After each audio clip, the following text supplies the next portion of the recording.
समय बदल गया है। अब अगर हमारे अधिकारों पे कहीं से भी हमला होगा तो हम लोग चुप बैठने वाले नहीं हैं। सबसे पहले पार्लियामेंट में मैंने इसका ललकार कर विरोध किया और सरकार को चैलेंज किया कि सरकार अब आंखें खोल ले।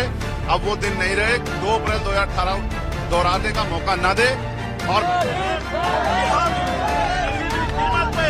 सरकार के हथकंडों को, सरकार की बुरी मंशा को, सरकार के षड्यंत्रों को कामयाब नहीं होने देंगे। एक और बात जो अवसर नहीं मिले, जब 10% आर्थिक आधार पर आरक्षण आप सामान्य जाति के बच्चों को दे सकते हैं, सामान्य जातियों को दे सकते हैं, तो 10% आरक्षण आप अति पिछड़ी और अति दलित जातियों को क्यों नहीं दे सकते? सरकार कौन है? मैं यहाँ जिस समाज ने सड़कों पे उतर के इस केंद्र की सरकार को और सुप्रीम कोर्ट में बैठे जजों को ये बताने का काम किया है कि समय बदल गया है। अब अगर हमारे अधिकारों पे कहीं से भी हमला होगा तो हम लोग चुप बैठने वाले नहीं हैं।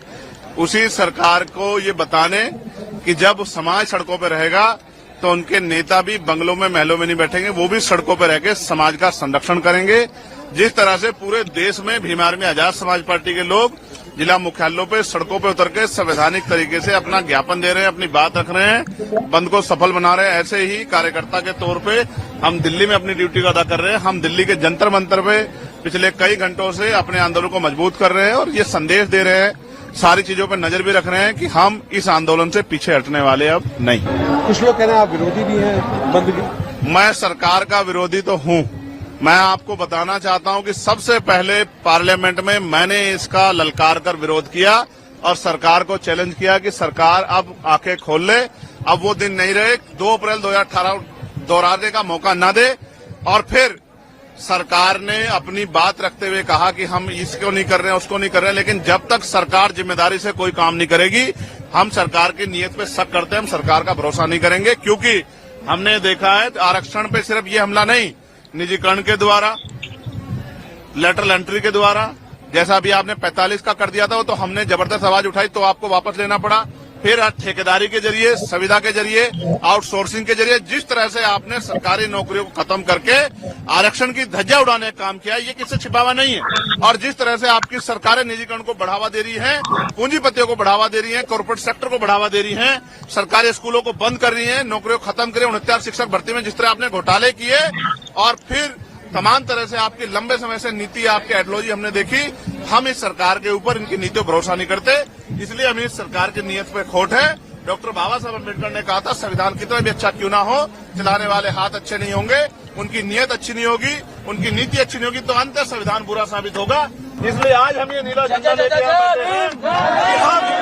किसी भी कीमत पे सरकार के हथकंडों को, सरकार की बुरी मंशा को, सरकार के षड्यंत्रों को कामयाब नहीं होने देंगे। एक और बात, अगर सरकार कहती है कि बंटवारे की बात, वो कुछ देने की बात कर रहे हैं, तो मैं आपको विश्वास दिलाता हूं, मैं चंद्रशेखर आजाद, बाबा साहब अम्बेडकर, मान्यवर काशीराम साहब, मान्यवर दीना भाना वाल्मीकि जी के मिशन का सिपाही, मैं आपको विश्वास दिला कहता हूं, ये हमारे भाइयों की बात है। हम अपने भाइयों से इस आंदोलन के बाद टेबल टॉक करेंगे, उनकी समस्या को सुनेंगे, अपनी बात भी रखेंगे और मिलकर अपनी समस्या का हल निकालेंगे। हम बंदर बाट नहीं होने देंगे। हम सरकार को अपने अधिकारों पे राजनीतिक रूप से फायदा लेने के लिए अपने लोगों को लड़ने नहीं देंगे। हम अपने भाईचारा बना के रखेंगे। और फिर मैं कह रहा हूं, मैंने 1.5 साल पहले ही मांग उठाई थी कि जो जिन जातियों को अवसर नहीं मिले, जब 10% आर्थिक आधार पर आरक्षण आप सामान्य जाति के बच्चों को दे सकते हैं, सामान्य जातियों को दे सकते हैं, तो 10% आरक्षण आप अति पिछड़ी और अति दलित जातियों को क्यों नहीं दे सकते? सरकार ये बताए। लेकिन सरकार ने की मंशा ही कभी ये नहीं थी। सरकार की मंशा तो जातिगत आरक्षण को खत्म करने की है। सरकार की मंशा तो जातिगत आरक्षण को खत्म करके, हमारी संवैधानिक ताकत खत्म करके, आर्थिक आधार पर आरक्षण लागू करके अपने लोगों को फायदा देने की है। सरकार की मंशा तो लेटर एंट्री करके हमारे लोगों को सिस्टम से निकाल के, अपनी विचारधारा के लोगों को सिस्टम में बिठा के, और पॉलिसी मेकिंग में जब उनके लोग बैठे होंगे तो हमारे लिए पॉलिसियां नहीं बनेंगी। इसलिए हमें सरकार की नीयत पे खोट है। हम अपने भाइयों के साथ खड़े हैं। अगर हमारे भाइयों को हिस्सा देने की बात आएगी तो हम अपना हिस्सा भी उनको दे देंगे, लेकिन सरकार की नीयत के खोट को और सरकार की प्रणालियों को हम लोग लागू नहीं होने देंगे। और अभी ये आंदोलन खत्म नहीं हुआ है। आज तो संपूर्ण भारत में भारत बंद जारी है, लेकिन 11 सितंबर को जो हमने दूसरा चरण इसका बुलाया दिल्ली में, उस दिन हम सरकार को घुटने टिकवा देंगे। अगर आज सरकार ने घुटने टेके, उसके बाद जब पार्लियामेंट का सेशन चलेगा, आप मेरी बात को याद रखना, हम सरकार को घुटने टिकवाने के लिए एक इतनी बड़ा जन समर्थन यहाँ दिल्ली में जुटाएंगे कि सरकार की आंखें खुल जाएंगी, नींद खुल जाएगी और हम अपने आरक्षण पे, अब अपने अधिकारों पर किसी भी तरह की जो है हमला बर्दाश्त नहीं करेंगे। अपनी भाईचारे को बना के रखेंगे, अपनी एकता को बना के रखेंगे और दुश्मन की चालों को भी कामयाब नहीं होने देंगे।